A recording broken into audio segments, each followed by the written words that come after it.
कहानी planet channel में आपका स्वागत है। चलिए, हम आज आपको बहुत ही अच्छी कहानी सुनाने जा रहे हैं। उम्मीद है कि आपको बहुत पसंद आएगी। बसंत का मौसम था। आसमान नीला, हवा में हल्की ठंडक और हर छत पर रंग बिरंगी पतंगें उड़ रही थीं। पूरा शहर जैसे एक त्योहार में डूबा हुआ था। बच्चे खुशी से चिल्ला रहे थे। ढोल की आवाज दूर दूर तक गूंज रही थी और छतों पर हंसी मजाक का माहौल था। इसी शहर की एक पुरानी बस्ती में रहता था मोहन। मोहन उम्र में छोटा था, लेकिन जिम्मेदारियां उसकी उम्र से कहीं बड़ी थीं। पिता का देहांत हो चुका था और मां बीमार रहती थी। पढ़ाई के साथ साथ वो एक छोटी दुकान पर काम करता था ताकि घर का खर्च चल सके। मोहन को पतंग उड़ाना बहुत पसंद था, लेकिन हर साल जब बसंत आता, वह सिर्फ दूसरों की पतंगें उड़ते हुए देखता रह जाता। उसके पास न तो महंगी पतंग खरीदने के पैसे होते थे, न ही अच्छी डोर। उस दिन भी मोहन छत पर बैठा था। आसमान में सैकड़ों पतंगें उड़ रही थीं, लेकिन उसकी आंखें एक ही पतंग पर टिक गईं। वो पतंग थोड़ी अलग थी, न बहुत बड़ी न बहुत चमकीली, लेकिन हवा से लड़ते हुए भी वह बार बार ऊपर उठने की कोशिश कर रही थी। तभी नीचे गली से आवाज आई, अरे मोहन, पतंग उड़ाएगा या ऐसे ही देखता रहेगा? ये आवाज थी रघु काका की। रघु काका मोहल्ले के सबसे बुजुर्ग व्यक्ति थे। लोग कहते थे कि उन्होंने जिंदगी बहुत करीब से देखी है। मोहन नीचे गया। रघु काका के हाथ में एक पुरानी सी पतंग और थोड़ी सी डोर थी। ये ले, काका बोले। नई नहीं है, लेकिन दिल से बनाई है। मोहन की आंखें चमक उठी। उसने पतंग हाथ में ली जैसे कोई खजाना मिल गया हो। वो छत पर चढ़ा। हवा तेज थी, लेकिन आसमान बादलों से भरा था। मोहन ने पतंग उड़ाई। पहली बार में ही पतंग डगमगाई और नीचे आ गिरी। लोग हंसने लगे।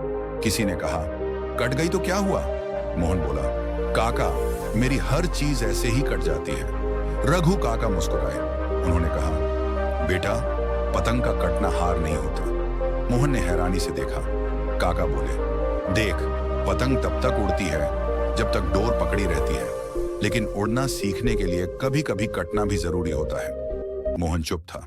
काका ने आगे कहा, अगर हवा से डर जाएगी तो जमीन पर पड़ी रहेगी, और अगर हवा से लड़ेगी नहीं तो ऊपर कभी नहीं जाएगी। मोहन ने दूसरी पतंग बांधी। इस बार उसने डोर को कसकर नहीं पकड़ा। कभी ढील दी, कभी खींचा। पतंग धीरे धीरे ऊपर जाने लगी। अचानक तेज हवा आई। पतंग फिर डगमगाई। लोग चिल्लाए, अब गिरी। लेकिन मोहन ने हिम्मत नहीं छोड़ी। उसने डोर को सही समय पर ढील दी और फिर पतंग सबसे ऊपर पहुंच गई। पूरा आसमान उसके सामने था। मोहन की आंखों में खुशी के आंसू थे। उसे पहली बार लगा कि वह भी कुछ कर सकता है। तभी अचानक एक बहुत तेज डोर आई और उसकी पतंग फिर कट गई। सब शांत हो गया। मोहन कुछ नहीं बोला। वह बस आसमान की तरफ देखता रहा। रघु काका पास आए और बोले, आज तुझे असली सीख मिली है। मोहन ने पूछा, कौन सी? काका बोले, जिंदगी भी पतंग जैसी है। अगर ज्यादा कसकर पकड़ेगा टूट जाएगी, अगर पूरी तरह छोड़ देगा गिर जाएगी।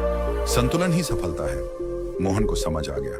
उस दिन के बाद मोहन ने जिंदगी को भी वैसे ही जीना शुरू किया। न ज्यादा डर, न ज्यादा जिद। पढ़ाई भी की, काम भी किया। धीरे धीरे हालात बदले। सालों बाद उसी छत पर मोहन खड़ा था। अब उसकी मां स्वस्थ थी और वह खुद एक स्कूल में शिक्षक बन चुका था। आसमान में पतंगें उड़ रही थीं। एक बच्चा पास आया और बोला, भैया, मेरी पतंग कट गई। मोहन मुस्कुराया और बोला, कोई बात नहीं, अगली पतंग और ऊंची जाएगी। कहानी की सीख जिंदगी में हर कटना हार नहीं होता। हवा का विरोध नहीं, सही इस्तेमाल करना सीखो।